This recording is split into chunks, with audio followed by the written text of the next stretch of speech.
I den her første video her omkring tømmersamlinger, der vil vi snakke lidt omkring bøjlesiden og vinkelsiden. Så det første vi gør, det er, at vi finder et tømmer, og i vores tilfælde, der har jeg fundet et stykke tømmer, der er 10 x 10 cm, og det er også det, vi kalder en 4x4. Det første jeg gør, når jeg har stykke træ her, det er, at jeg vurderer, hvilken side af de her 4 sider her, der er pænest. Og i mit tilfælde her, der tænker jeg, at det er faktisk den her side, der er pænest. Så det vil sige, det gør jeg til min bøjleside. Det er den side, jeg rigtig gerne vil have, at mit træ sidst bliver bedømt på. Det vil sige, det er den her side, der skal være pænt med det andet.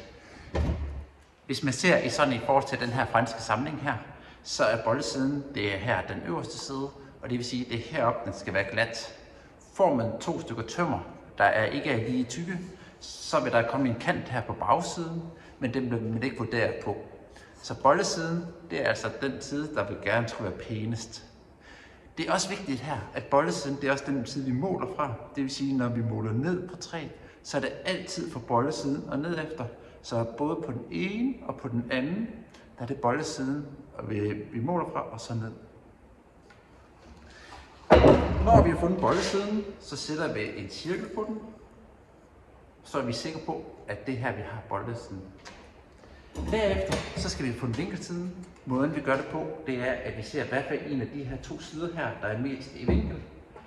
Og i mit tilfælde A, så siger jeg, okay, den her side herovre, det er altså min vinkelside. Det er herover, at jeg vinkler fra. Så jeg sætter sådan en streg på den ene side her, og en streg ned på den anden side her.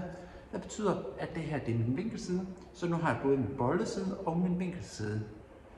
Når jeg så vinkler jeg altid herover fra vinkelsiden af, og så vinkler jeg over, og hvis jeg skal nedad, så er det fra bøjlesiden og nedad på begge sider.